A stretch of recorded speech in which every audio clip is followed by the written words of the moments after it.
Alors, Monsieur l'ambassadeur, chères étudiantes, chers étudiants, mesdames, messieurs, bonsoir et bienvenue à notre conférence intitulée La traite des êtres humains, forme contemporaine d'esclavage, un défi mondial. Je m'appelle Pablo Demière et je suis le président de la Swiss Diplomacy Student Association. Celle-ci a pour but de démocratiser la diplomatie en informant les étudiantes et étudiants, ainsi que le public, de ce qu'elle est, car nous sommes conscients de la nécessité de mieux comprendre ce domaine qui, à de nombreux égards, peut paraître complexe. Nous nous intéressons à la diplomatie tant au sens strict du terme, à savoir la carrière diplomatique, qu'au sens beaucoup plus large, avec les ONG ainsi que des agences onusiennes où des représentants se retrouvent à devoir négocier avec d'autres entités. Aussi, nous couvrons des thématiques comme la diplomatie environnementale, commerciale ou encore, comme aujourd'hui, la diplomatie humanitaire. Ce soir, nous avons le plaisir d'avoir comme invité M. Michel Beutet, ambassadeur de l'Ordre souverain de Malte. Vous avez un parcours professionnel très intéressant et je vais citer, si vous me le permettez, quelques éléments. Vous êtes docteur en droit de l'Université de Genève. Vous avez commencé votre carrière dans l'humanitaire en 1967 auprès du Comité international de la Croix-Rouge, CICR, en étant membre de la division juridique avant de devenir délégué général pour l'Europe, l'Amérique, l'Afrique australe et l'océan Indien. Vous avez également été membre du conseil d'administration de MSF Suisse. Sur le plan académique, vous avez été directeur du diplôme international en assistance humanitaire organisé à New York, Dublin et Genève. Président du centre universitaire Henri Dunant et est également professeur associé en droit international à la Webster University de Genève. En 2011, vous avez été nommé observateur permanent adjoint de l'Ordre de Malte auprès des Nations Unies à Genève et depuis juillet 2017, vous êtes ambassadeur de l'Ordre souverain de Malte. Votre mission est de surveiller et de lutter contre la traite des personnes. En plus, vous avez reçu la croix de grand officier pro merito Melitensi de l'Ordre de Malte et l'Ordine al Merito della Repubblica Italiana. Avant d'entrer dans le vif du sujet, notre chef du département conférence, Gabriele Iannizzi, va rappeler quelques règles par rapport à Zoom. Merci Pablo. Bonsoir Monsieur l'ambassadeur. C'est un honneur pour moi aussi de vous voir ce soir parmi nous. Bonsoir à tout le monde. Merci d'être relativement nombreux, d'avoir bien accueilli notre invitation, malgré le format numérique de l'événement. Et je vais juste vous rappeler quelques détails techniques pour le bon déroulement de notre séance de ce soir. Comme vous le savez, la conférence sera suivie d'une séance de questions qui durera environ 20 minutes. La séance entière, elle, sera enregistrée et après partagée sur YouTube, sur le compte de notre association. Je vous invite à activer vos caméras pour que, disons, l'ambiance soit un petit peu plus conviviale, moins artificielle, malgré le recours au format numérique, et à bien vouloir allumer l'audio si vous voulez intervenir lors de la séance de questions. Si vous ne souhaitez pas intervenir, je vous invite par contre à le désactiver de sorte à assurer le bon déroulement de l'événement pour tout le monde. Concernant la séance de questions, vous pourrez vous réserver en indiquant votre nom et prénom sur la chat de Zoom. Moi, je vous donnerai la parole à la fin, suivant votre ordre de réservation. S'il y a quelqu'un parmi vous qui fait partie des associations étudiantes qu'on a invitées, donc Amnesty, Esprit, Forhouse, AEF et Association des étudiants en droit, je vous invite à l'indiquer, comme ça vous aurez un ordre de parole prioritaire. Je vous invite également, si vous avez des questions qui vous viennent à l'esprit au fil de la conférence, à vouloir l'indiquer dès le début. Comme ça, j'aurai déjà un peu une idée de combien de personnes voudront intervenir après et je pourrais bien régler le temps de parole. Sinon, je pense que c'est tout. Si vous avez n'importe quel souci, contactez-moi en chat privé, j'essaierai de le résoudre. Et ceci étant dit, je donne la parole à Monsieur l'ambassadeur. À vous. Merci Pablo, merci Gabriele et merci à tous d'être là. Je vois qu'il y a 71, 71 participants. Je suis très impressionné par ce public. Et je vois aussi qu'il y a 2 étudiantes malgaches. J'étais en effet délégué régional du CICR basé à Pretoria et j'ai eu plusieurs fois l'occasion d'aller à Madagascar. Mais diplomatie humanitaire, en 2 mots, effectivement, j'ai commencé ça au CICR. Et au CICR, c'était en 2 phases. Une phase qui était pour participer à la négociation qui a mené à l'adoption des 2 protocoles additionnels aux conventions de Genève, au protocole de 77.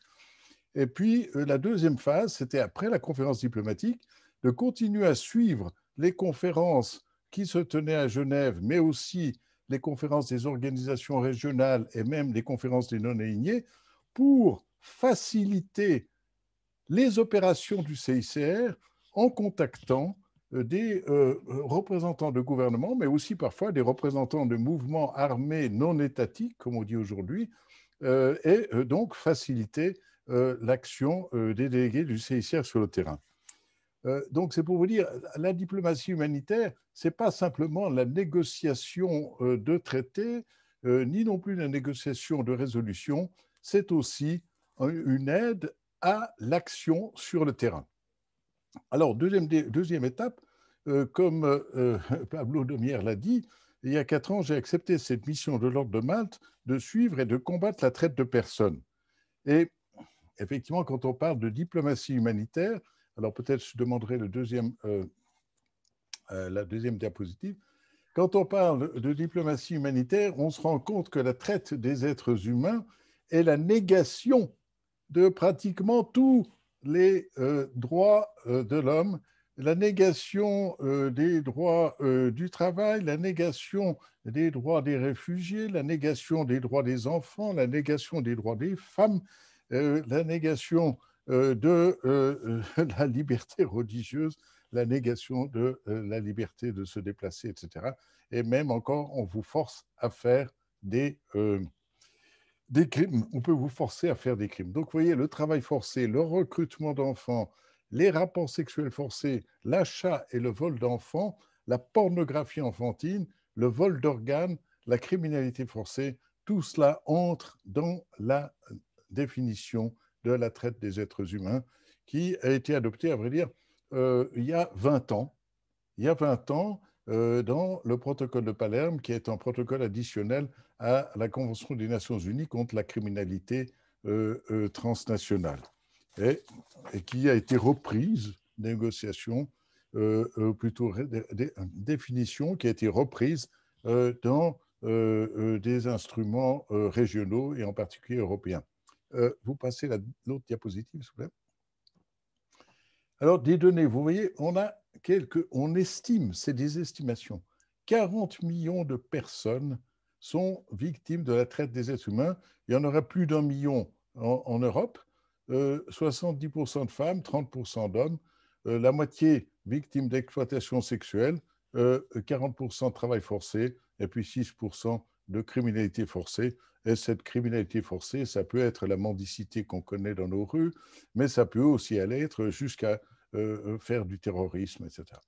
Donc, je pense qu'on a véritablement un problème qui est à la fois invisible, souvent inconnu, mais qui est bien existant et qui touche des millions de personnes et qui, encore une fois, est un défi à toutes nos belles valeurs qu'on avait cru célébrer à la fin du siècle dernier avec la Charte des Nations Unies, la Déclaration universelle des droits de l'homme, les conventions de Genève de 1949, etc. Prochaine diapositive. Et alors, les chiffres, vous voyez, les chiffres, eh bien, on voit que même en Suisse, vous avez peut-être 14 000 esclaves. Alors, où sont-ils? Eh bien, je ne vais pas pointer du doigt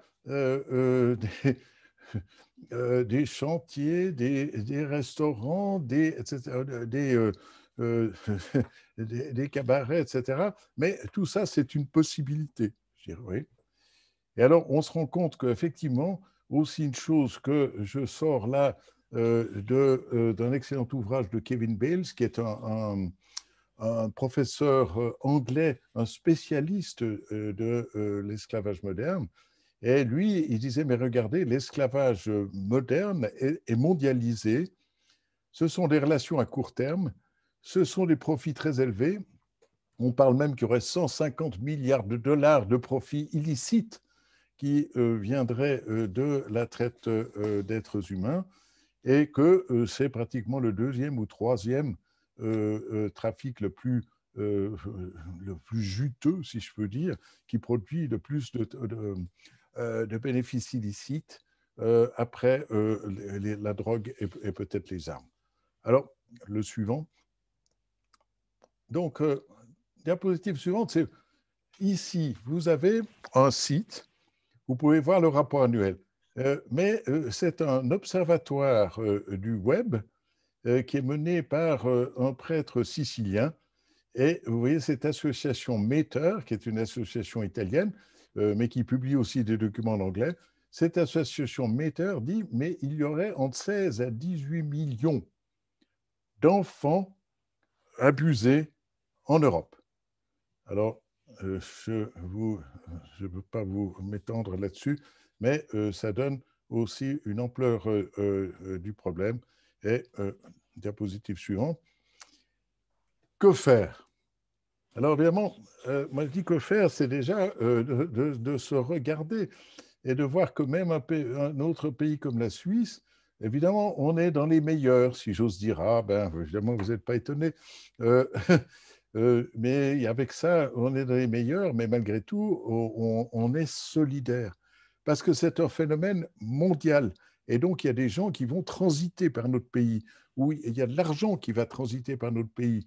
Donc, il faut véritablement sensibiliser. La première des choses, c'est sensibiliser, informer, entraîner, plutôt éduquer, former. Et puis, alors on voit qu'après, il y a d'autres pays, même à commencer par l'Allemagne et l'Italie, qui sont un peu moins bien placés. Et puis ensuite, il y en a d'autres, comme la Roumanie, qui sont dans la catégorie 2. Ça, c'est le rapport du département d'État sur la traite de personnes. Et d'autres qui sont, comme la Russie, la Biélorussie, qui sont malheureusement dans une catégorie où la situation est plus sérieuse. Mais je dirais encore une fois, tout est dépendant. C'est-à-dire que malheureusement, il y aura des femmes qui, par exemple, seront kidnappées ou attirées sous de faux prétextes de Russie pour venir se prostituer dans d'autres pays européens. Donc, la deuxième des choses à faire, c'est, je dirais, partager les meilleures pratiques. Parce que même si c'est un problème dramatique, il y a quand même des choses à faire. Et je vous dirais que, par exemple, il y a deux types de choses qu'on peut faire. Une première des choses, évidemment, c'est d'identifier et de venir en aide à des victimes qu'on pourrait identifier. La deuxième, c'est aussi d'essayer de lutter contre les causes profondes. Et là, par exemple, si ceux que ça intéresse, vous pourriez voir, j'ai organisé maintenant 10 webinaires. Ces 10 premiers webinaires, le prochain d'ailleurs est le 5 mai, mercredi prochain. Ces 10 webinaires, vous pourrez les trouver sur le site adlaudatosi.org.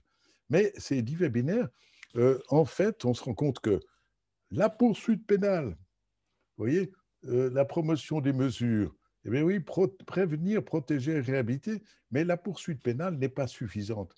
La poursuite pénale, comme vous voyez la même en bas du tableau, l'année, prosecutions, donc poursuite pénale, convictions, donc condamnation, victime identifiée, et vous vous rendez compte que les nombres sont malheureusement ridicules par rapport aux victimes. Alors, le suivant.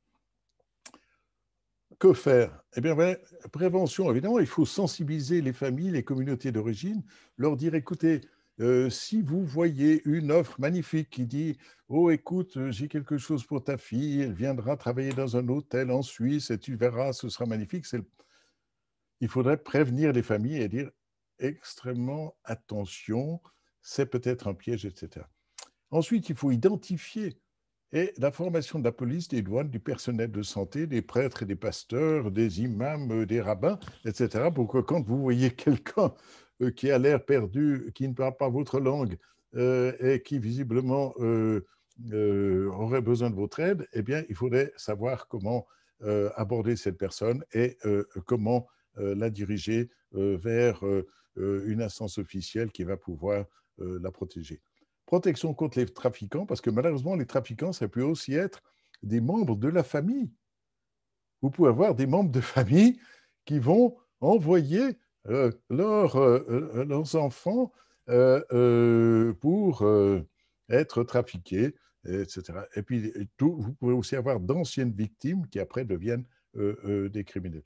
Et la réhabilitation, eh bien, la réhabilitation, c'est plus vite dit qu'au fait parce que physiquement, psychologiquement, professionnellement, même spirituellement, eh bien, c'est une chose qui prend parfois des années, et qui demande justement beaucoup de patience, qui demande des capacités non seulement psychologiques, professionnelles, mais aussi parfois de pouvoir faire face à des problèmes qui sont vraiment d'un autre ordre. Et puis, un élément, c'est l'accès à la justice. Et alors, très souvent, les victimes sont dans des situations, soit elles n'ont pas, elles ne parlent pas la langue, soit elles sont complètement démobilisées, n'ont pas l'énergie pour cela, soit elles sont dans l'ignorance, et alors elles n'ont pas accès à la justice pour entamer des poursuites pénales contre leurs trafiquants, ni civiles pour obtenir des dommages-intérêts. Et puis après, il y a encore une autre chose, c'est qu'il faut éviter la rechute dans l'esclavage. Donc, par exemple, de renvoyer une personne dans son pays sans avoir eu l'occasion de s'assurer qu'elle ne va pas être victime de nouvelles formes d'esclavage, je pense que ça, c'est extrêmement délicat. Suivant. Alors, après, je vous ai parlé de l'ordre de Malte.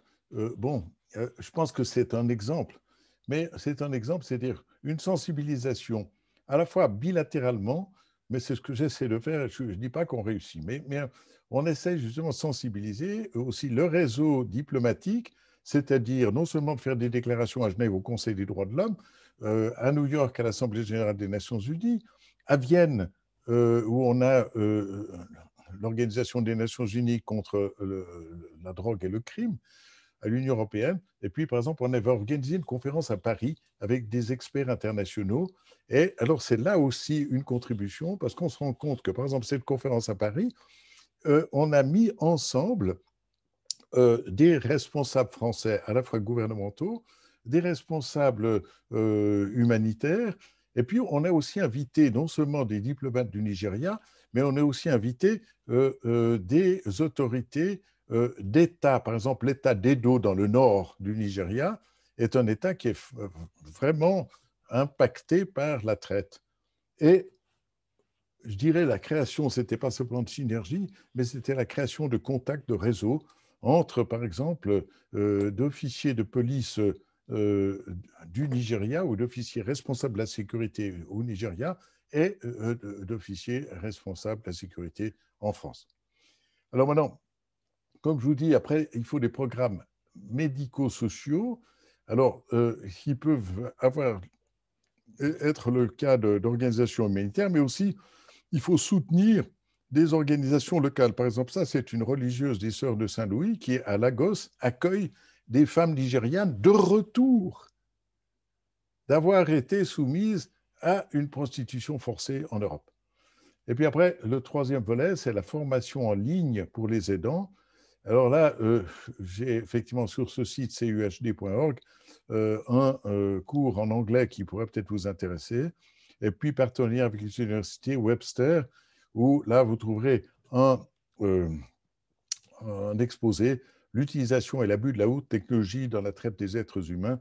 D'ailleurs, c'est ce qui fera l'objet de mon prochain webinaire ce mercredi 5 que vous trouverez. Et puis à Nice aussi, là, une fois par année, je vais donner un cours sur le droit humanitaire. Et la dernière fois, je leur ai dit, écoutez, est-ce que je peux faire aussi, pendant ce dernier moment, est-ce que je pourrais faire une conférence sur la traite des êtres humains? Il m'a dit, oui, d'accord. Et pour finir, on a établi une clinique juridique sur l'application de la directive de 2011 de l'Union européenne contre la traite des êtres humains. Et donc là, il y a aussi des sujets de recherche. Si ça vous intéresse, je pourrais aussi vous répondre. Et puis le quatrième point, justement, c'est ces webinaires sur la traite des êtres humains avec des sous-titres anglais, parfois allemands et français. Et j'organise ça avec une amie ici qui est basée à Genève. Mais je vous encourage vivement à aller sur ce site et d'aller voir ces enregistrements, mais peut-être aussi de participer au webinaire de mercredi prochain. Et puis, comme je vous dis, participation à la journée mondiale de prière. Pourquoi? Parce que très souvent, on se rend compte que le problème, c'est que certaines de ces victimes ont véritablement été victimes, et en particulier les victimes africaines, ont été victimes, je dirais même, de pratiques magiques pour les convaincre de ne pas quitter leur esclavage. Donc, à un moment donné, il va falloir leur dire, mais non, écoutez, vous pourriez faire mieux que cela et nous pouvons vous libérer de cet esclavage, y compris spirituel. Là, le suivant. Alors, la diapositive suivante, c'est pour vous dire, vous voyez, alors maintenant, l'ONUDC, donc à Vienne, a publié en février et a dit, mais regardez, avec la pandémie, maintenant, on a une aggravation de la situation parce que, en effet, vous avez même, y compris pour les enfants, disant, ben, vous voyez, le pourcentage d'enfants victimes de la traite a triplé au cours des 15 dernières années. Et je pense que malheureusement, il y a des chiffres qui sont effroyables. Alors, le suivant. Et alors, je pense qu'une source d'information extraordinaire, c'est à la fois pour le droit, mais aussi pour la pratique, c'est le Conseil de l'Europe. Alors, le Conseil de l'Europe, comme vous savez, a 47 États membres, donc va jusque en Russie, et le Conseil de l'Europe, ce qui est très intéressant, a adopté cette convention en 2005 avec 3 obligations pour les États parties: prévention, protéger les droits des victimes, poursuivre les contrevenants, et avec un groupe d'experts, dont d'ailleurs plusieurs Suisses ont été membres, en particulier Dick Marty a été membre aussi, créé en 2009. Et ces 15 experts indépendants sont chargés de suivre la situation sur le terrain, de faire des propositions au gouvernement. Et je vous encourage vivement à voir cela. En plus de ça, ce que je peux vous dire, c'est que cette convention du Conseil de l'Europe est à la fois régionale, mais elle est ouverte à l'ensemble des États de la planète qui voudraient en devenir partie. Alors, encore le dernier. Bon, pardon, je l'ai mis en allemand là, mais vous voyez le titre en dessous en français. La directive 2011 concernant la prévention de la traite des êtres humains. Et je pense que là, c'est aussi extrêmement intéressant parce que cette directive, qui existe évidemment dans toutes les langues de l'Union européenne, cette directive est très importante parce qu'elle lie, elle est obligatoire comme un traité. Et je dirais même, elle est souvent plus détaillée. Et là aussi, l'Union européenne a aussi une personne, maintenant c'est un homme, qui est représentant spécial pour cela. Encore un élément. Et l'OSCE, alors l'OSCE, l'Organisation pour la sécurité et la coopération en Europe, vous voyez, a aussi là un représentant spécial et coordinateur pour la lutte contre la traite des êtres humains. Je peux vous dire que leurs rapports sont très intéressants et comme vous voyez, ils ont fait des missions en Albanie, en Bosnie, en Monténégro, etc., en Ukraine. Je pense que tout cela pourrait vous intéresser. Le suivant. Alors voilà. Bon, Sainte Bakita, alors je vous disais, mais surtout ce que je voulais vous donner, c'était une esclave soudanaise et qui après a été libérée en Italie. Elle est devenue religieuse et maintenant elle est la patronne des victimes de la traite des êtres humains. Mais surtout, c'est la dernière phrase que je voulais vous donner. Ensemble, il est possible de briser les chaînes de l'esclavage. Le suivant. Et alors, pourquoi? Alors, c'est pour ça que ça c'est aussi la diplomatie, c'est ma dernière diapositive. Si vous voulez, à la fin du siècle dernier, en 97 et 98, deux coalitions, des coalitions d'États, des coalitions d'organisations internationales, d'organisations humanitaires, de personnalités, ont obtenu un résultat. La première coalition, pour l'abolition totale des mines antipersonnelles, a obtenu l'adoption de la Convention d'Ottawa. Et l'année suivante, la coalition pour la Cour pénale internationale a obtenu l'adoption du statut de Rome. Eh bien, personnellement, ce que je peux vous dire, que c'est d'une coalition similaire dont nous pourrions avoir besoin pour parvenir à l'abolition de l'esclavage moderne, qui est considéré par des juristes et par des responsables spirituels comme un crime contre l'humanité et qui, je crois, mérite toute notre attention et tous nos efforts. Alors voilà, je voudrais laisser le temps pour des questions. En tout cas, merci de m'avoir écouté et je redonne la parole au modérateur. Merci, monsieur l'ambassadeur, très intéressant. J'ouvre donc la session de questions. Je vous invite à vous réserver sur le chat en indiquant votre nom et prénom et à prendre la parole si vous le souhaitez.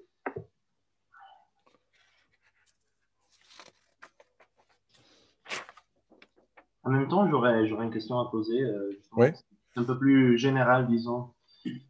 En fait, qu'est-ce que l'Ordre de Malte? Quel est son rôle dans une scène internationale? Quel est son rôle en tant qu'acteur non étatique, donc non conventionnel, entre guillemets, sur la scène internationale?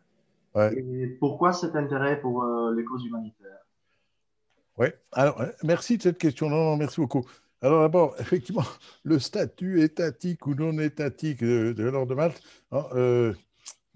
est sujet de discussion de juristes et puis parfois ça peut faire sourire parce qu'on dit, ah, vous voyez, le Vatican est le plus petit État et alors où est l'Ordre de Malte? Je crois que maintenant, l'Ordre de Malte ne prétend pas être un État, mais prétend en tout cas avoir une souveraineté, c'est-à-dire avoir une souveraineté historique, traditionnelle, et puis ça nous donne l'occasion d'avoir des relations diplomatiques avec plus de 100 États, je dirais, dont l'Allemagne, ce qui n'est pas un petit point, et puis dont aussi la Russie. Et ces relations diplomatiques nous donnent aussi un statut pour agir à la fois par des démarches, mais aussi par des actions humanitaires. Et puis après, alors ce que je peux vous dire, c'est qu'on a des associations nationales, et ces associations nationales, elles, souvent, et je recite le cas de l'Allemagne, là, par exemple, ont des hôpitaux, des services d'ambulance, et par exemple, l'Allemagne, l'association allemande a accueilli des quantités de migrants et a facilité leur intégration en Allemagne. Et puis après, moi, je dirais que pourquoi l'Ordre de Malte s'est intéressé aux victimes de la traite, c'est parce que l'Ordre de Malte veut venir en aide aux plus démunis, aux plus faibles. Et on pense que malheureusement, les victimes de la traite tombent tout à fait dans cette définition. Donc c'est pour ça que maintenant, je pense qu'on est seulement au début de nos efforts. Je pense que ce que nous essayons de faire, justement, c'est d'essayer de partager les bonnes pratiques, peut-être même les bonnes pratiques d'autres, et de promouvoir l'action et de le faire évidemment ensemble avec d'autres qui sont souvent très engagés déjà dans le domaine. Ah, Maurice Choquin. Bonjour. Ouais. J'aimerais vous demander quel niveau d'assistance des autorités pénales respectives des pays européens vous obtenez.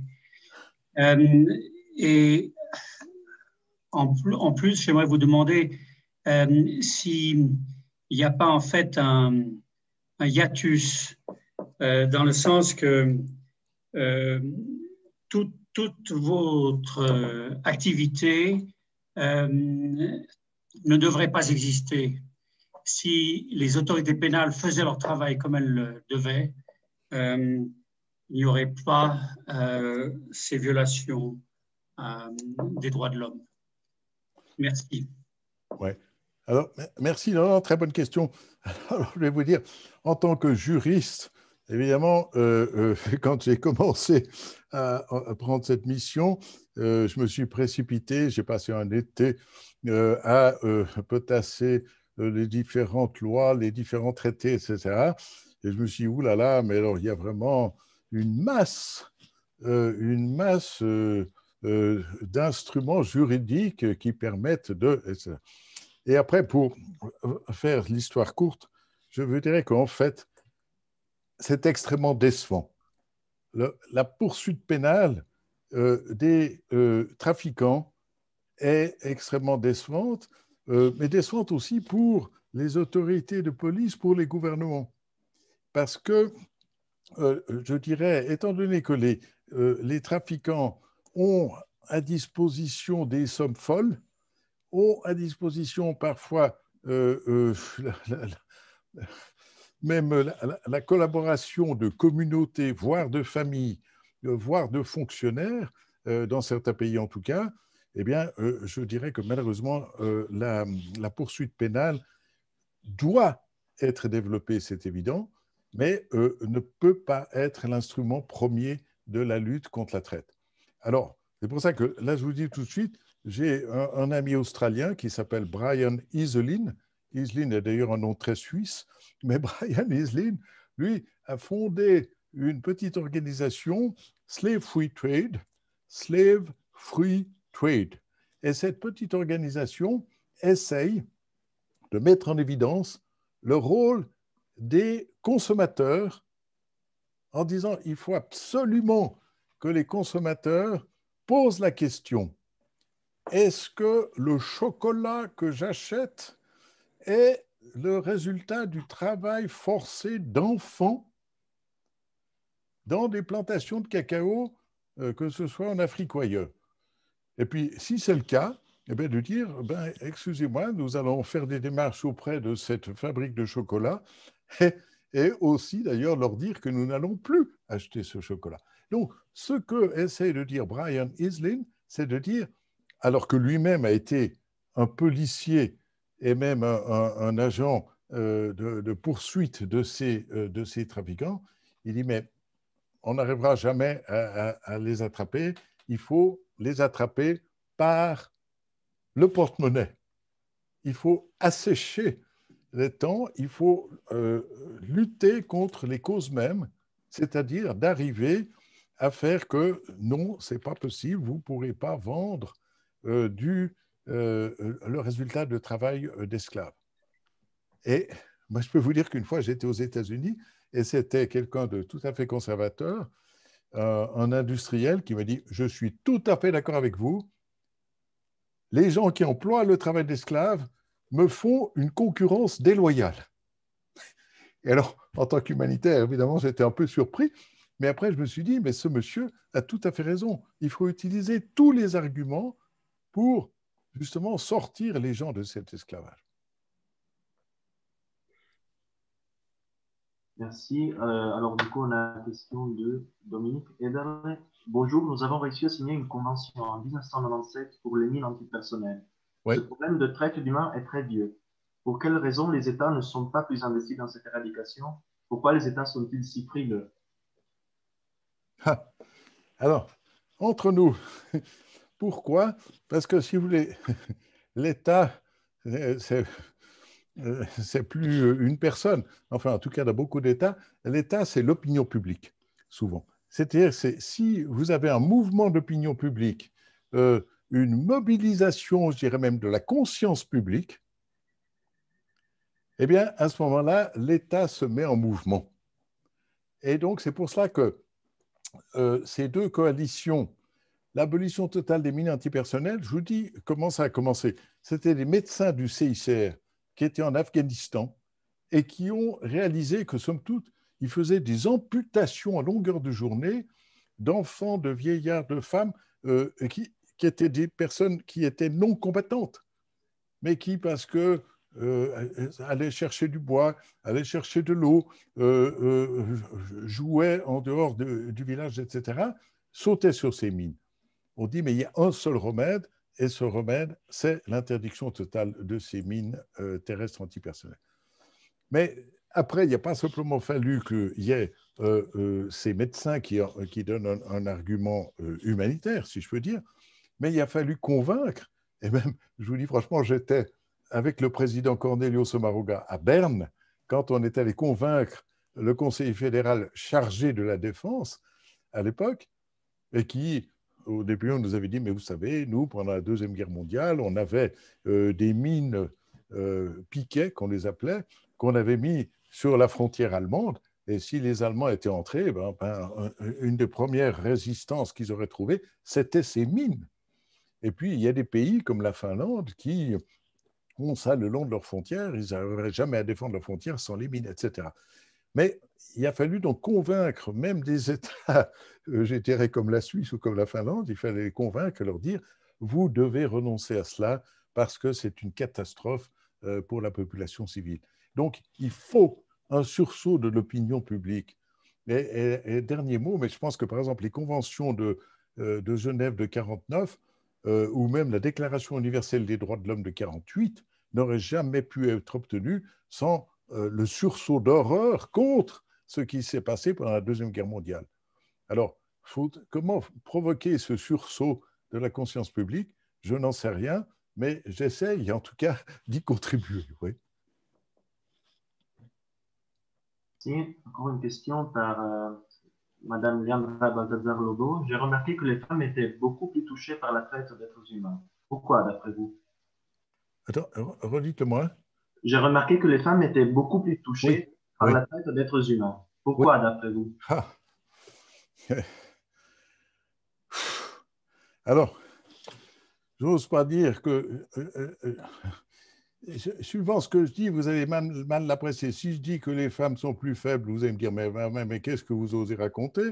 Si vous me dites que les femmes n'osent pas réagir, etc., ou si... Non, j'ai pas d'explication logique, parce que personnellement, effectivement, ça me scandalise, bien sûr. Et puis, mais je pense que malheureusement, d'abord, les femmes qui sont exploitées sont souvent exploitées sexuellement. Et puis, les femmes qui sont exploitées sont même exportées, si vous voulez, sorties de leur propre pays, de leur propre... et non, je pense que c'est un fait que là aussi, par exemple, un des gros problèmes qu'on a, et je vous le dis franchement, c'est, par exemple, en Allemagne, vous avez une légalisation de la prostitution. Et je connais des gens qui m'ont dit, mais écoutez, la légalisation de la prostitution, c'est pratiquement la légalisation de la traite de personnes. En disant, parce que la plupart des femmes qui sont soumises à la prostitution, ensuite ne peuvent plus en sortir, et étant dans un statut légal, avec toute une série de garanties, mais qui sont, à vrai dire, pas très efficaces, eh bien, restent victimes. Et pour cela, je peux vous renvoyer à suivre un webinaire que j'ai fait justement il y a 2 semaines, et où il y avait 2 victimes de la prostitution en Allemagne qui témoignaient. Je peux vous dire que de voir leur témoignage est assez troublant, assez impressionnant. Merci. Alors, j'ai monsieur ou madame Levrac qui a levé la main. Je vous invite à allumer la caméra et à poser votre question, si vous êtes là.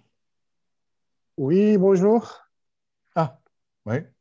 Bonjour, cher ami Michel. Merci à toi pour tout le travail que tu fais. Merci.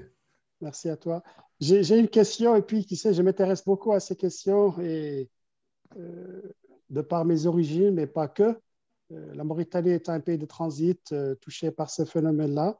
Alors, ma question, pour ne pas trop te perdre du temps, cher Michel, comment les États, si je prends par analogie, dans le contexte actuel de Covid, en Afrique et ailleurs, beaucoup de personnes, quand elles sont atteintes, ont honte de le dire, de le déclarer.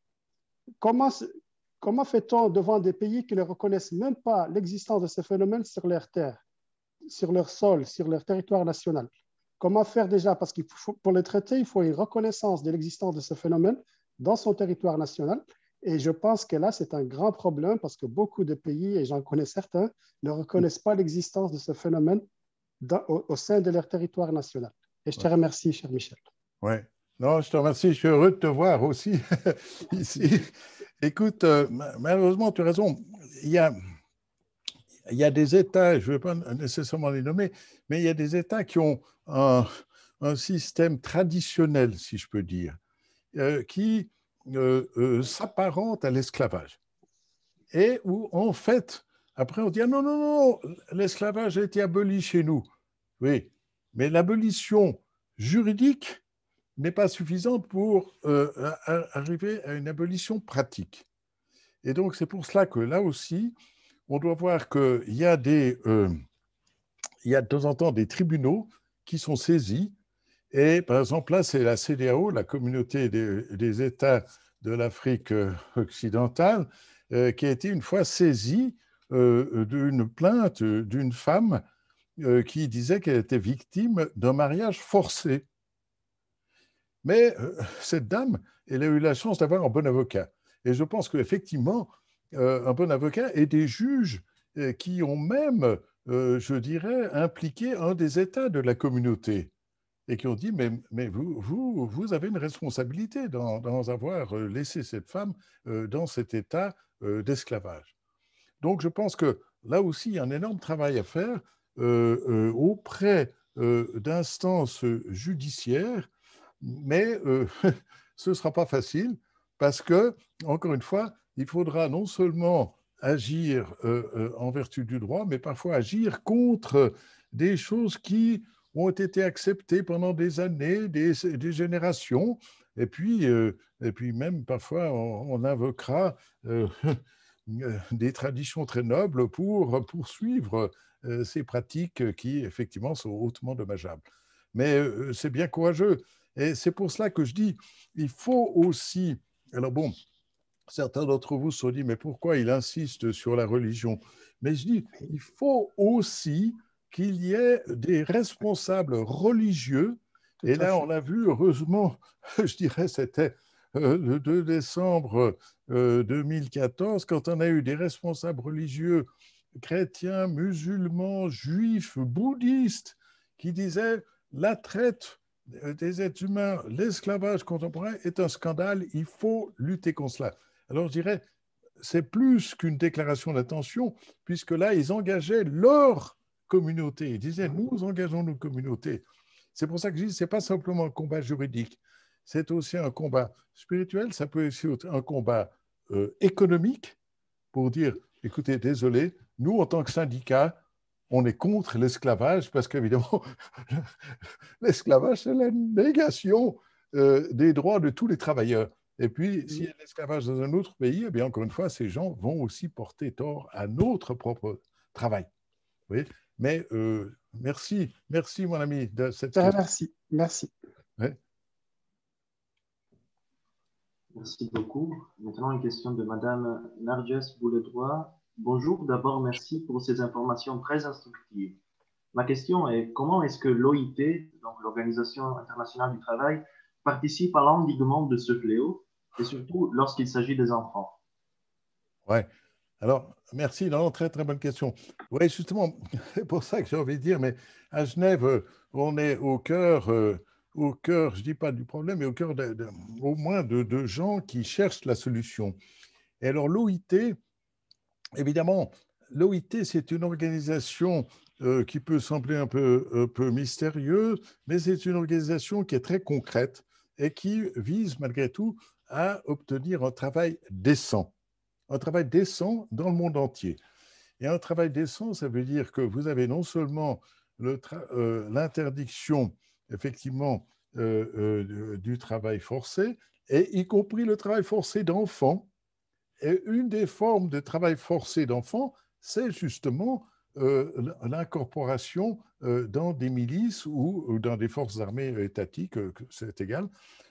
Et donc, là, le PIT, enfin l'Organisation internationale du travail, a non seulement une convention, il y a aussi une autre convention qui est sur les travailleurs migrants, et là aussi les travailleurs migrants et leurs familles, et je pense que ça, c'est aussi très important. Et donc, soyez certaines que justement, l'OIT est aussi extrêmement utile, mais que je pense que maintenant, ce qu'on a vu ces dernières années, c'est qu'il ne suffit pas qu'il y ait l'OIT qui s'occupe des travailleurs migrants, l'UNICEF qui dise « Ah, les enfants, c'est nous, parce qu'on a une convention sur les droits des enfants », l'OMS qui disent « Ah, les transplantations d'organes, c'est nous », le HCR, les réfugiés, l'OIM, encore une fois les migrants. Mais je pense que, heureusement, maintenant, on voit des coalitions de ces organisations qui se mettent ensemble et qui se mettent ensemble même parfois avec certaines universités pour justement produire des rapports et produire des rapports réguliers. Alors là, je vous encourage vivement à les voir et je pense que le BIT est une organisation, encore une fois, qui mérite d'être mieux connue. Et puis, la question des enfants est une question qui est aussi très importante parce qu'il est clair que les enfants esclaves ou les enfants soldats, eh bien, ça pourra peut-être être demain des gens qui viendront commettre des crimes dans les pays où ils ont été réduits en esclavage et peut-être même chez nous. Donc, je pense que c'est aussi une question de sécurité, non seulement de ces individus, mais aussi sécurité nationale et internationale que de lutter contre l'esclavage. Et d'ailleurs, souvent, même vous avez eu des mouvements armés non étatiques qui se sont servis d'esclaves soit pour leur propre plaisir, soit aussi pour obtenir de l'argent, ou soit pour, encore une fois, envoyer ces gens sur le champ de bataille.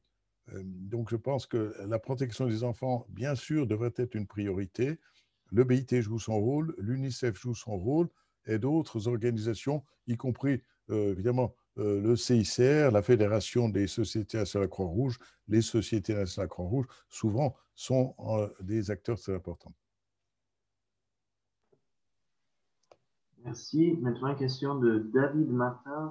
Selon des rapports onusiens, lorsque les autorités démantèlent un réseau de prostitution d'Europe de l'Est en Europe occidentale et renvoient les femmes soumises à la prostitution dans leur pays en Europe de l'Est, eh bien, force est de constater que d'après ces rapports, les femmes en question revenaient par leur propre volonté vers ces réseaux de prostitution.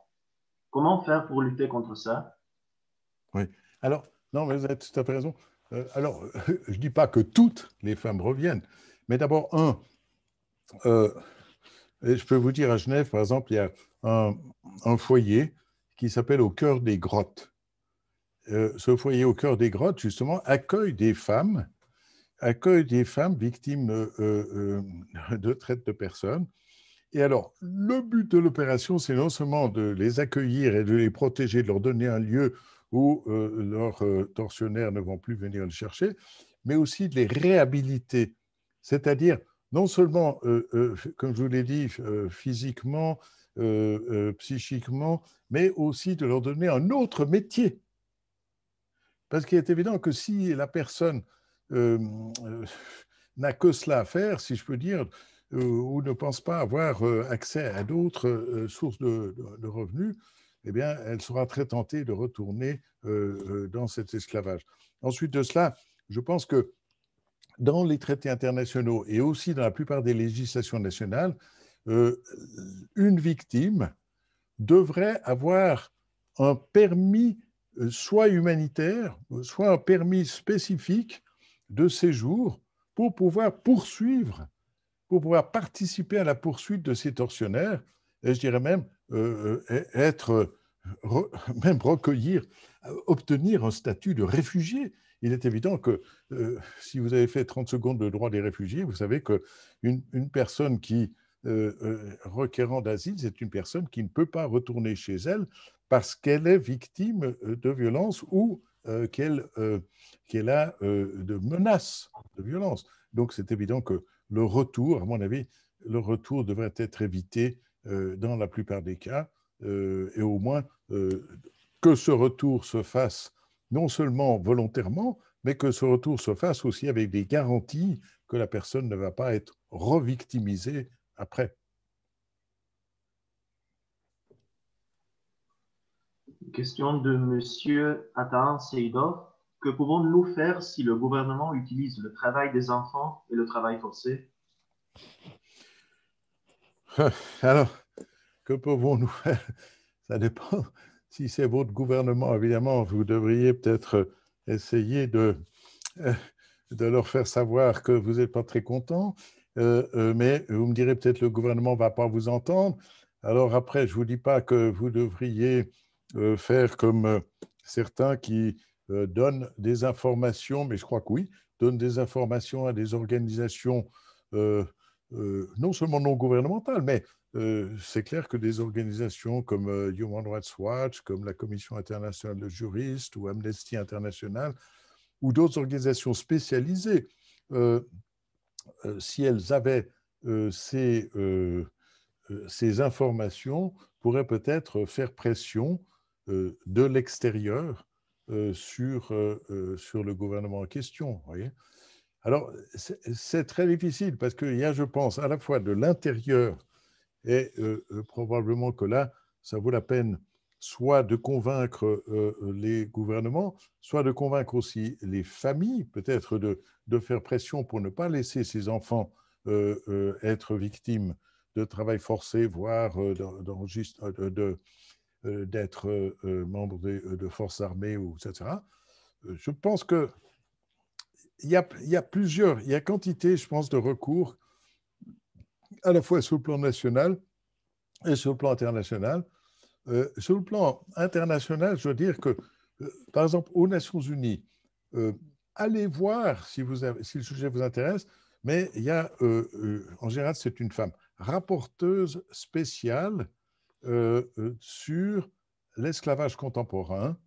Et il y a aussi maintenant un rapporteur spécial, c'est un professeur japonais qui est établi au Royaume-Uni, et ces deux rapporteurs spéciaux produisent des documents, des rapports qui sont extrêmement intéressants et qui sont non seulement des rapports, je dirais, qui font état du droit, mais des rapports qui font état de mission dans les différents pays. Et je pense, alors encore un dernier élément, c'est que c'est clair qu'on a à Genève, dans le cadre de la procédure du Conseil des droits de l'homme, ce qu'on appelle l'examen périodique universel. Et c'est clair que cet examen périodique universel, il faut, si vous avez par exemple le pays que vous mentionnez et qui lui-même pratique ce genre d'esclavage des enfants, ça vaudrait la peine de faire passer l'information à des ONG, voire à d'autres gouvernements, et qui soulèveraient la question auprès du gouvernement. Oui, parce que l'examen périodique universel, c'est quand même quelque chose qui permet de mettre en lumière certaines pratiques que souvent les gouvernements préféraient cacher. Oui. Une autre question de Dominique Eberle. Quels sont les canaux utilisés par les personnes qui arrivent à persuader ces victimes? Ah. Eh bien, écoutez, oui. Alors ça, c'est évidemment... Moi, je pense d'abord, il faut arriver à former toute une série de personnes à identifier les victimes. Alors, ça peut être des hôtesses de l'air. Oui, je vous donne l'exemple. Une hôtesse de l'air qui voit, je ne sais pas, deux personnes qui voyagent ensemble, mais qui visiblement ne sont pas très à l'aise ensemble. Eh bien, je pense qu'à un moment donné, mais d'ailleurs, là, il y a des organisations qui s'occupent de ça et qui forment ce personnel de bord et qui dit, Mais si vous avez ça, vous allez voir le pilote, vous demandez à ce que à l'atterrissage, il y ait un contrôle qui se fasse sur l'identité respective de ces deux personnes et qu'à ce moment-là, on puisse, si nécessaire, séparer ces deux personnes parce qu'effectivement, on ne va pas encourager l'esclavage. Deuxième des choses, souvent, par exemple, malgré tout, les victimes peuvent aller voir un médecin ou aller à l'hôpital. Je sais qu'à l'hôpital cantonal de Genève, j'ai rencontré deux médecins qui m'ont parlé de ça et qui m'ont dit, bah oui, quand on voit arriver une personne avec, je sais pas, des nutris, avec des marques de coups, avec toute une série de choses, tout de suite, on se pose des questions. Et là, il y a des instructions qui sont données à ce personnel médical pour avertir la police. Mais là aussi, la police, il faut que la police ait aussi des instructions pour savoir que faire. Oui. Donc, il faut véritablement former des chaînes, je dirais, de transmission. Et ces chaînes de transmission permettront à ces victimes, je dirais, de trouver des personnes. Alors, ces personnes, ça pourra être, oui, peut-être même, tout d'un coup, ils iront dans une église, un temple ou une mosquée, et puis là, ils diront, écoutez, je ne me sens pas bien. Ah bon, ben, il faut que la personne qui soit là, que ce soit un prêtre ou n'importe qui, puisse avoir la possibilité de référer cette personne à quelqu'un qui va l'aider. Alors ça, je vous dis franchement, par exemple, la police genevoise a fait imprimer des petits papillons dans toute une série de langues, dont justement l'arabe, l'albanais, etc., pour que ces personnes sachent à qui s'adresser. Et je pense que c'est très important, effectivement, que ce soit mieux connu. Voilà. J'avais vu que M. Guinambo avait levé la main. Maintenant, il a baissé. Je ne sais pas s'il a encore sa question à poser. Oui, en effet, merci Gabriel pour me passer cette question. Merci Monsieur Veté pour cette présentation que je trouve très intéressante. Donc en effet, moi j'ai une question parce que on sait que donc on traverse aujourd'hui un contexte de crise sanitaire qui a des conséquences énormes sur le plan économique et social. Et donc ma question c'était de savoir si cette pandémie au final liée au Covid-19 a favorisé quelque part l'exploitation des travailleurs domestiques aussi. Ouais. Alors, malheureusement, oui.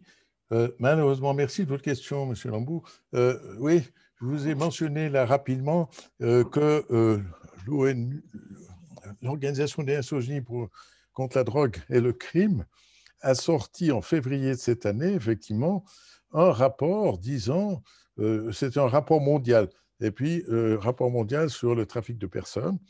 Et dans le communiqué de presse, il disait le Covid aggrave la situation. Et le Covid aggrave la situation parce que, pour plusieurs raisons. Et il aggrave la situation, d'abord, souvent, il y a des familles qui avaient des revenus, et ces revenus, c'était des petits boulots, comme on dit, ces revenus, tout d'un coup, tombent, n'existent plus. Donc, ces gens vont essayer de trouver un autre travail. Et si tout d'un coup, il y a une offre, en général fallacieuse, mais une offre pour dire, mais écoutez, voilà, encore une fois, votre fille, on pourra lui donner un travail en Suisse, ce sera magnifique, en Suisse ou ailleurs, hein, mais même en Suisse, eh bien, les gens trouvent irrésistible. Ils vont prendre le risque parce qu'ils sont acculés. Après, un autre phénomène, le Covid mobilise des forces de l'ordre, si vous voulez, pour aller, excusez-moi, je caricature, au bord du lac, vérifier qu'il n'y ait pas des gens qui soient trop nombreux ensemble. Mais les forces de l'ordre qui font ce genre de travail, effectivement, ils n'iront pas voir un peu plus loin s'il y a des gens qui seraient victimes de la traite. Oui. Donc, le Covid, malheureusement, et puis aussi le Covid fait que les gens, d'ailleurs, on en est le témoin aujourd'hui, les gens vont davantage sur Internet. Et que malheureusement, sur Internet, vous trouverez des pièges pour tous les âges. Vous trouverez des pièges pour les enfants, vous trouverez des pièges pour les vieillards qui tout d'un coup diront « Ah, tiens, la pornographie », non, etc. Donc, malheureusement, oui, le Covid est un facteur aggravant. Merci. J'ai reçu une question en privé de M. Hervé Ali Moignot. En parlant d'exploitation humaine, en tant que diplomate, vous savez probablement des choses que la plupart d'entre nous ne savent pas. Et j'espère que vous révéleriez au moins quelque chose qui m'a inconnu.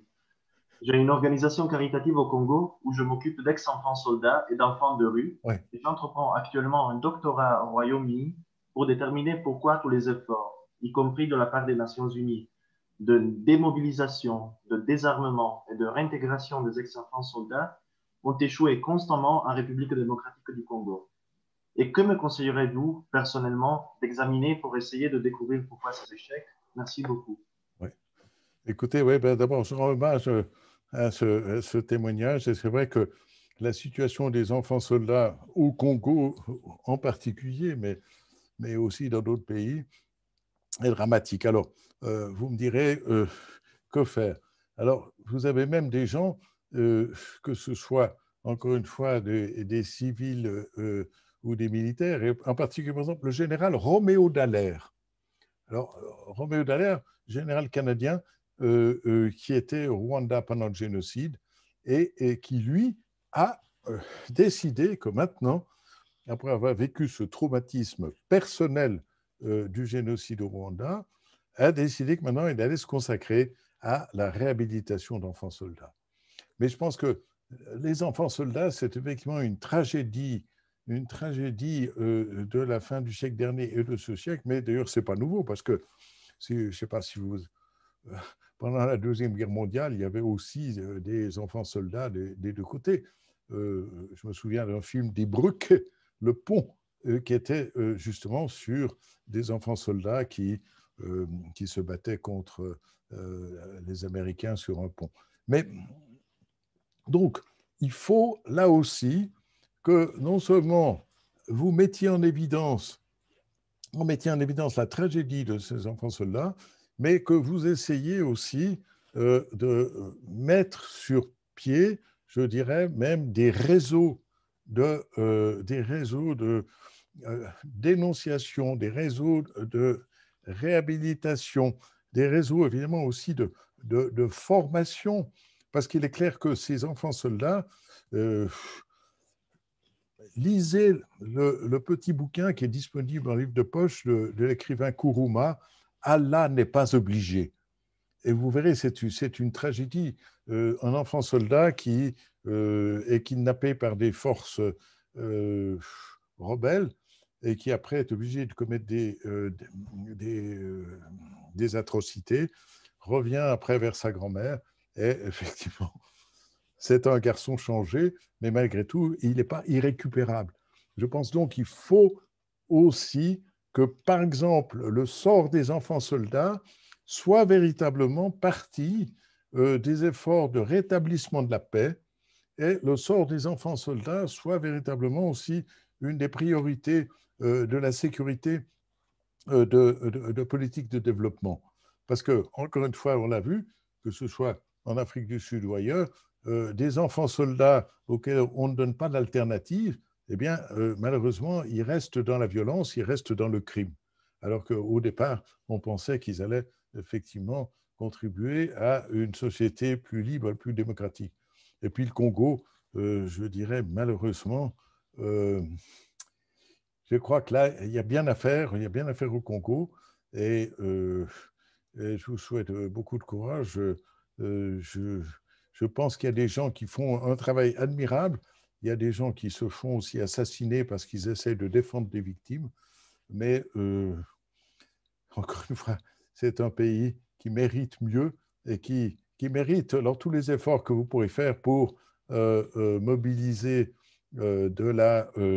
je dirais de l'attention, mais aussi des ressources pour former ces enfants et en faire des personnes qui vont effectivement être utiles à leur communauté et à l'Afrique entière. Je prends les deux dernières questions qui ont été réservées. Donc, Claudia demande, que pensez-vous des conclusions de travaux de recherche postulant que le régime des frontières de la forteresse Europe participe au maintien des réseaux de traite, puisque les personnes concernées n'ont pas de moyens légalisés d'atteindre l'Europe? Ouais. Alors, en un mot, oui, je pense que malheureusement, c'est vrai. C'est-à-dire que tant que les gens qui voudraient venir en Europe n'ont pas d'alternative légale, eh bien, ils feront tout. Alors, ils commenceront par être, si vous voulez, ils commenceront par payer des passeurs, hein, migrant smuggling, hein, et puis à ce moment-là, et ces passeurs eux-mêmes sont poursuivables, hein, parce qu'il y a aussi un protocole additionnel à la Convention de 2000 qui permettrait de les poursuivre. Et puis après, c'est peut-être que ces passeurs, même, soit les mêmes passeurs, soit les mettront dans les mains de trafiquants, et vous verrez des gens qui tomberont littéralement de Caribe dans Scylla. Donc je pense que oui, il faut non seulement arriver à avoir je dirais, des filières de migration, mais encore une fois, des filières de migration qui pourraient pas simplement être vers l'Europe, mais il y a aussi, même, il y a beaucoup de migration à l'intérieur de l'Afrique, par exemple.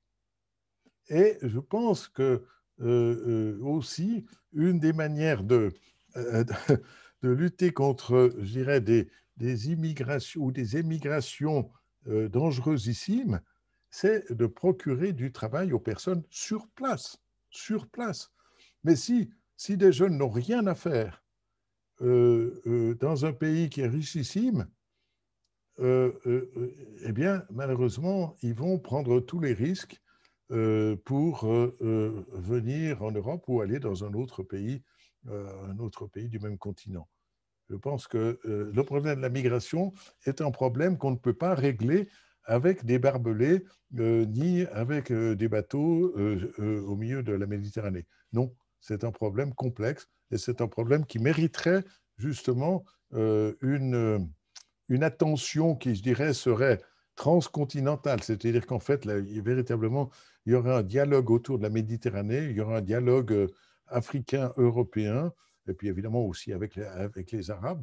Je pense que là, on devrait retrouver soit le modèle du plan Marshall, soit le modèle de la conférence sur la sécurité et la coopération en Europe pour aborder les problèmes pas simplement dans leurs conséquences immédiates pour un pays, que ce soit l'Italie, la Suisse, etc., mais que ce soit arriver à approcher les causes profondes et à le faire dans une coopération internationale, interrégionale. Parfait. On a encore la dernière question pour ce soir. Après, on passe aux conclusions. C'est encore une question par Dominique. Vu la quantité de traite d'êtres humains donnée dans la présentation, il me semble que nous sommes dans des organisations très structurées. Pourquoi personne ne voit rien? Alors, je vous dis franchement, c'est pas vrai que personne ne voit rien, parce qu'il y a quand même quelques personnes qui voient, mais je me rends compte que moi-même, avant d'avoir reçu cette mission, on m'aurait posé la question, je dis, mais enfin, de quoi parlez-vous? Et que, effectivement, après, il y a des films. Par exemple, il y a un film Whistleblower. Hein, eh bien, ce film Whistleblower, c'est une femme américaine qui travaillait dans la police quelque part au milieu des États-Unis, qui va s'engager dans la FORPRONU, donc la Force des Nations Unies dans les Balkans, et qui tout d'un coup réalise que certains de ses collègues membres de la même Force des Nations Unies pratiquent la prostitution forcée, font venir des femmes de Russie, de Biélorussie, et puis les mettre dans des maisons de passe dans les Balkans, là, en Bosnie. Et évidemment, elle va voir ses supérieurs en disant, écoutez, je crois qu'il y a un truc qui ne joue pas par là. Et pour finir, non seulement elle n'est pas récompensée, mais on l'a pris de quitter la France et les Nations Unies. Pour moi, c'est un scandale. Mais enfin, heureusement, il y a eu un film là-dessus. Je vous encourage vivement à le voir. Je suis désolé, il y a des scènes qui sont très, très dures, en tout cas pour les femmes, mais même pour les hommes. Mais je pense qu'il faut qu'il y ait davantage d'attention, peut-être justement par des films, par des livres, et puis peut-être par des études universitaires, peut-être même par encore une fois, par des mouvements politiques. Je vous dis franchement, par exemple, Matthias Reinhardt. Bon, vous l'avez peut-être connu, Matthias Reinhardt, c'est un parlementaire suisse. Eh bien, Matthias Reinhardt, il a été élu récemment au Conseil d'État du canton du Valais. Eh bien, Matthias Reinhardt, il a fait un rapport très courageux pour la francophonie sur la traite. Et je pense qu'effectivement, aussi, Dick Marty, il a fait aussi un rapport très courageux, c'était pour le Conseil de l'Europe, sur le trafic d'organes. Je pense qu'il y a des gens qui ont pris des positions, mais malheureusement, ces positions, elles existent, c'est disponible, c'est public, mais on n'y prête pas attention. Alors qu'en fait, je pense que si vous voulez, on a tous intérêt à ce que personne ne soit esclave, parce que tant qu'on laissera l'esclavage croître, on risque nous-mêmes un jour d'être victime, sous une forme ou sous une autre, de cet esclavage. Merci beaucoup, Monsieur l'ambassadeur, de votre disponibilité, d'avoir pris toutes les questions qui vous ont été adressées par notre public. Merci à tout le monde qui a participé ce soir. Ça fait un véritable plaisir pour nous de vous voir si nombreux. Ouais. Franchement, on ne l'espérait pas, donc on est très contents. Merci. Je rappelle juste un dernier détail technique. Si vous êtes intéressé à voir les diapositives qui ont été présentées ce soir, vous pouvez m'écrire par mail à l'adresse mail de mon département. Je vais l'écrire maintenant sur le chat. Et comme ça, vous aurez à disposition les slides aussi bien que les liens qui ont été mentionnés par monsieur l'ambassadeur pendant la présentation. Moi, je vous remercie et je laisse la parole au président de la SDSA, Pablo Dimiar, pour les mots de conclusion. Merci à tous. Merci Gabriele, merci monsieur l'ambassadeur. Peut-être avant de conclure, parce que l'intérêt aussi, c'est qu'on puisse avoir peut-être un output concret à la fin de cette conférence en termes d'engagement, parce que elle aussi au sein de la SDSA, donc l'équipe est composée de personnes en bachelor, master, doctorat, et on est une grande équipe, à peu près 70 personnes, donc on peut mettre en place certaines choses, et on est aussi sur différents projets, notamment sur la thématique des réfugiés. J'aimerais savoir, vous avez mentionné le fait que ça serait intéressant de mettre en place peut-être un dialogue autour de la Méditerranée, avec des représentants africains, européens et arabes. Est-ce que ça pourrait vraiment, entre guillemets, se faire sur la courte durée? Parce que dans ce cas-là, on pourrait imaginer peut-être contribuer, travailler main dans la main et également mobiliser d'autres acteurs. Oui, merci. Non, je pense que, si vous voulez, les conférences internationales, ce n'est pas rien.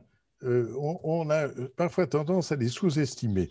Mais je pense que ce qu'il faut bien dire, et ça, il faut bien dire très franchement, c'est que les conférences internationales ont deux aspects. Il y a un aspect formel, où on va négocier des déclarations finales, etc., ou des résolutions, mais il y a un aspect informel, où des gens vont créer des rapports de confiance.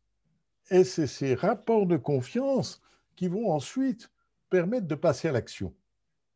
Donc, moi, je pense que effectivement, il y a eu, et encore une fois, ce n'est pas une idée qui est complètement originale, parce que vous avez eu même des chefs d'État français et d'autres qui, effectivement, ont proposé un dialogue méditerranéen. moi, je ne veux pas porter un jugement sur ces initiatives précédentes, mais je pense qu'on aurait vraiment besoin d'une initiative qui permettrait justement, indépendamment de... Il ne s'agit pas de dire qui va prendre le leadership, au contraire, il s'agirait de dire soyons tous sur pied d'égalité autour d'une table et essayons de discuter ce problème de la migration. Parce que ce problème de la migration est un problème de sécurité individuelle, nationale, collective, régionale et universelle. Et je pense que si on n'y prend pas garde, eh bien, relisez Le Camp des Saints de Jean Raspail ou voyez d'autres choses comme ça. Et je pense qu'on a tous intérêt, à justement mettre les problèmes sur la table et à les discuter. Et puis, la conférence sur la sécurité et la coopération en Europe, comme vous savez, elle s'est tenue à Helsinki. Alors, je ne vous dis pas qu'il faut se réunir à Helsinki, mais pourquoi pas? S'il faut aller jusque là-bas, ben, il faut y aller. Mais pourquoi est-ce que ça ne se tiendrait pas à Genève? Eh bien, pourquoi pas? Mais l'essentiel, c'est qu'effectivement, on puisse avoir tout le monde autour de la table et qu'on puisse même se réunir peut-être à plusieurs reprises. Parce qu'une seule conférence, ce n'est pas suffisant. Ce n'est pas suffisant. On arrive tout au plus à cerner les problèmes.